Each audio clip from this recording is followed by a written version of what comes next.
Health పాలసీకి వ్యతిరేకంగా BRS పోరుబాట పట్టింది. ఇందులో భాగంగానే కుత్బుల్లాపూర్లోని పారిశ్రామిక ప్రాంతాల్లో కేటీఆర్ బృందం పర్యటిస్తోంది.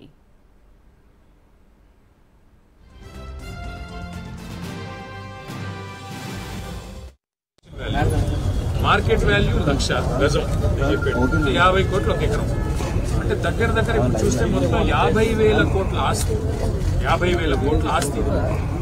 ఇది కేవలం ఇక్కడ ఉండే కొంతమంది బడాబాబులు పెద్దవాళ్ళు డబ్బులు ఉన్న వాళ్ళకి జస్ట్ 12,000 గజం ఉన్నదాన్ని 4,000 గజం ఇచ్చేస్తా అంటున్నారు.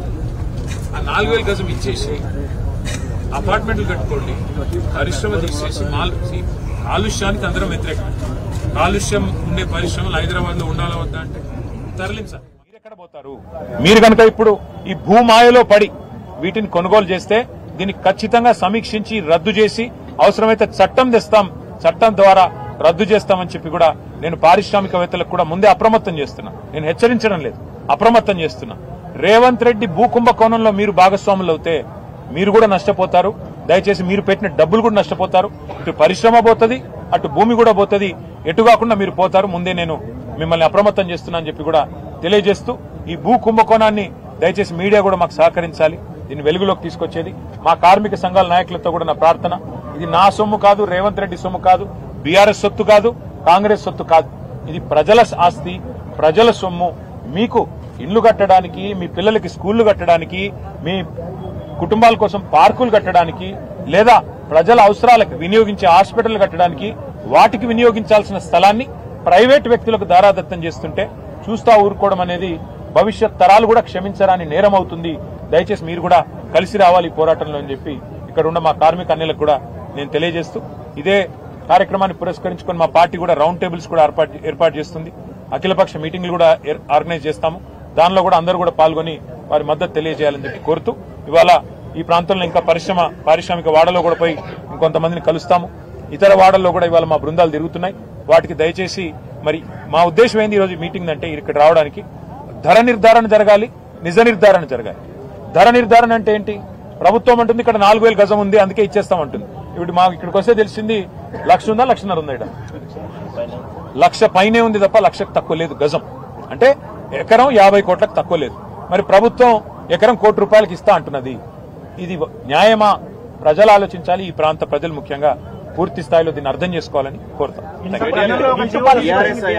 పాలసీ తీసుకొచ్చింది, దాని ప్రకారం మేము ఇస్తాం. ఇది కూడా మేము ఇస్తున్నది కూడా వాళ్ళ లీజ్ భూములు కాదని ప్రభుత్వం పదే చెప్తుంది.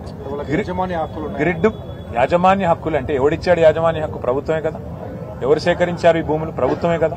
ఆ రోజు ₹1 కోటి ఉన్న భూమిని 10 లక్షల రూపాయలకి ఇచ్చాం. ఎందుకు ఇచ్చాం? భూమి అపార్ట్మెంట్లు కట్టుకోనికి ఇచ్చిండ్రా, మాల్స్ కట్టుకోనికి ఇచ్చిండ్రా, పరిశ్రమలు నడపనికి ఇచ్చారు. వాళ్ళ పరిశ్రమలకి ఇంకా ఇక్కడ నుంచి తీసేయాలంటే కావాలంటే దాన్ని ఐటీ పరిశ్రమ పెట్టండి, మేము వద్దంటలేదు. గ్రిడ్ పాలసీ అదే కదా, ఐటీ పరిశ్రమ పెట్టమన్నాం. తప్ప అది ఐటీ పరిశ్రమ పెట్టి ఈ ప్రాంతంలో కార్మికుల పిల్లలు ఉన్నారు, చదువుకున్న వాళ్ళు, ఫీజు రీయింబర్స్మెంట్ కింద చదువుకున్న వాళ్ళు చాలా మంది ఉన్నారు, ఇంజనీర్లు చదువుకున్న వాళ్ళకి ఉద్యోగాలు ఇవ్వండి, మేము వద్దంటలేదు కదా. కాలుష్యాన్ని తరలించడంలో మాకు ఇబ్బంది లేదు, కాలుష్య కారక పరిశ్రమల్ని తరలించడంలో ఇబ్బంది లేదు. కానీ కాలుష్య నియంత్రణ మండలి ఉంది, ఇక్కడ కంట్రోల్ చేయండి. కాలుష్యం మేము వద్దంటున్నామా? అవసరమైతే అట్లా కాలుష్యం ఉన్న పరిశ్రమలు పోయినాయి, కొన్ని ఉన్నాయి, వాటిని నియంత్రించండి, వాటిని మూసేయండి, మేము వద్దంటలేదు. గ్రిడ్ పాలసీ ఉద్దేశం ఏంది? ఒక పరిశ్రమ అక్కడ అవసరమైతే కాలుష్యం వెదజల్లుతుంటే దాన్ని తొలగించి ఐటీ పరిశ్రమ పెట్టాలనేది గ్రిడ్ ఉద్దేశం. మరి దాన్ని తప్పెట్లా పడతారు? ఇప్పుడు మీరేం చేస్తున్నారు? అపార్ట్మెంట్లు, మాల్స్, ఇదా మీ హెచ్ఐఎల్టీపీ ఉద్దేశం? అందుకే పరిశ్రమ స్థానంలో ఇప్పుడు రెడ్ కేటగిరీ ఇండస్ట్రీ ఉందనుకోండి, ఆ గ్రీన్ కేటగిరీ ఇండస్ట్రీ నడపండి. ఎవరొద్దన్నారు? గ్రీన్ కేటగిరీ అంటే కాలుష్యం లేని పరిశ్రమ నడపండి. కార్మికుల పొట్టగొట్టిన వాళ్ళు గారు మీరు. ఇక్కడ ప్రాంతంలో ఎకనామిక్ యాక్టివిటీ ఉంటుంది, ప్రజల ఆస్తి సురక్షిత. నేను ఇంకొక మాట అడుగుతాను, మీరు చెప్పండి నాకు. ఓఆర్ఆర్ ఉంది 160 కిలోమీటర్లు, దాన్ని మేము కేవలం లీజ్కి ఇచ్చాం మా ప్రభుత్వం. నువ్వేం చేస్తున్నావు? ఇప్పుడు శాశ్వతంగా దారాదత్తం చేస్తున్నావు 9,300 ఎకరాలు. మీరేమన్నారు రేవంత్ రెడ్డి గారు? ఆ రోజు 1,00,000 కోట్ల ఓఆర్ఆర్ ఇచ్చేసినారన్నారు. మేము లీజ్కి ఇచ్చినాం స్వామి, అది మళ్ళీ వస్తుంది, లీజుకు పోయింది మళ్ళీ ఇంకొక వస్తుంది. నువ్వేం చేస్తున్నావు? 5 లక్షల కోట్ల విలువ చేసే ఆస్తిని ప్రైవేట్ వాళ్ళకు శాశ్వతంగా రాసిస్తున్నావు.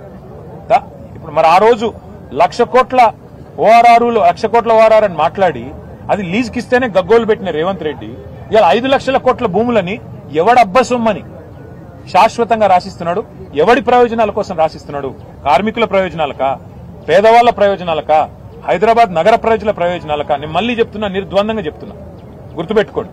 మేం డిమాండ్ చేసేది ఈ ప్రభుత్వాన్ని 9,300 ఎకరాల్లో ఇందిరమ్మ ఇండ్లు కట్టండి, 9,300 ఎకరాల్లో పార్కులు కట్టండి, యంగ్ ఇండియా స్కూల్స్ అన్నారు కదా ఒక్కొక్కటి 25 ఎకరాల్లో అంతర్జాతీయ ప్రమాణాలతో అవి కట్టండి, కాలనీ ప్రజలకు కూడా ఉపయోగపడే విధంగా, బస్తీ ప్రజలకు కూడా ఉపయోగపడే విధంగా, పిల్లల కోసం పచ్చదనాన్ని మరి కనిపించే విధంగా పార్కులు కట్టండి, హాస్టల్స్ కట్టండి, స్పోర్ట్స్ స్కూల్స్ కట్టండి, స్పోర్ట్స్ స్టేడియంలు కట్టండి. వీటికి మేము వ్యతిరేకం కాదు కదా. వాళ్ళు హైదరాబాద్ లో లక్షల మంది ప్రజలు మీ ప్రజాపాలన పేరిట దరఖాస్తులు పెట్టుకోమంటే లక్షల మంది ప్రజలు డబుల్ బెడ్రూమ్ ఇళ్ల కోసం, ఇందిరమ్మ ఇళ్ల కోసం దరఖాస్తు పెట్టుకున్నారు. 2 ఏళ్లలో మీరు ఒక ఇల్లు కట్టలేదు. కట్టండి. ఇక్కడ ఈ జాగాలు తీసుకొని కావాలంటే ఏదైతే ఫ్రీ జాగా ఉందో తీసుకొని కట్టి అదే కార్మికులకు ఇవ్వండి. మేము వద్దంటలేదు కదా. కనీసం కార్మికుడు నష్టపోతుంటే ఇళ్లన్నా ఇస్తే సంతృప్తి పడతాడు కదా. అవేవి కాదు. పారిశ్రామికవేత్తలకు దారాదత్తం చేస్తామంటే బరాబర్ కొట్లాడుతుంది. అందులో అనుమానం లేదు.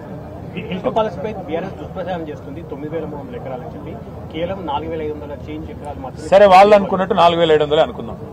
నేను అడుగుతా, అదే ఎవడబ్బా సొమ్ము? రేవంత్ రెడ్డి అయ్యే సొమ్మా? ప్రజల సొమ్మే కదా. మేమనేది నా 4,700 అనుకుందాం నువ్వు చెప్పినట్టు. మరి దాన్ని వెనక్కి తీసుకో. స్కూళ్లు కట్టు, కాలేజీలు కట్టు, ఇండ్లు కట్టు, పార్కులు కట్టు, బస్ స్టాపులు కట్టు. వాళ్ళెవరో మాల్ కట్టుకుంటా అంటే, వాళ్ళెవరో అపార్ట్మెంట్లు కట్టుకుంటా అంటే ప్రైవేట్ వాళ్ళు. అది ప్రజల సొమ్ము స్వామి. ఆ భూమిని చౌక ధరకు పరిశ్రమలకు ఇచ్చింది ప్రభుత్వాలు. గతంలో ఉన్న ప్రభుత్వాలు ఇచ్చినాయి. మరి నువ్వెందుకు దాన్ని ఫ్రీగా వాళ్ళకు ఇచ్చేస్తున్నావు? కోకాపేటలో 177 కోట్లు, రాయదుర్గంలో 177 కోట్లు, కోకాపేటలో 150 కోట్లు ఎకరం అంటున్నారు. మరి షాపూర్లో ₹1 కోటి ఎకరం ఎట్లుంటుంది? నువ్వు చెప్పు నాకు. తమ్ముడు నువ్వు చెప్పు. నీకు 4,000 రూపాయలు గజం ఇస్తే నువ్వు ఇక్కడ కొనుక్కోవా? ప్రభుత్వం నువ్వు కూడా కొనుక్కుంటావు కదా. నేను అనేది అదే. నీకు 4,000 రూపాయలు గజం నీకు ఇవ్వరంట, ఆయనకి ఇవ్వరంట. పరిశ్రమలు నడిపే పారిశ్రామికవేత్తలకు మాత్రం 4,000 రూపాయలు గజం ఇస్తారండి. ఇది ఎక్కడ న్యాయం? ఇప్పుడు నువ్వు అపార్ట్మెంట్ కడతానంటే, ఇల్లు కట్టుకుంటాను, నాకు సార్ ఇల్లు లేదంటే ఒక 50 గజాల స్థలం ఇవ్వమంటే ప్రభుత్వం స్థలం ఇస్తుందా? ఇయ్యదు. ఇంకా హైడ్రా వచ్చి కులగొడుతుంది. మేము అనేది అది. పేదవాడినేమో గుడిసెలకు వెళ్ళి తీసి అవతల పాడిస్తున్నావు హైడ్రా పేరిట. పెద్దవాళ్లకు మాత్రం 9,300 ఎకరాలు కట్టబెడుతున్నావు. ఇది ఎక్కడ నీతి? ఎవరి కోసం చేస్తున్నావు? ఇది 5 లక్షల కోట్ల కుంభకోణం కాకపోతే మరి ఏంది? నీ తమ్ముళ్ళు నీ చుట్టూ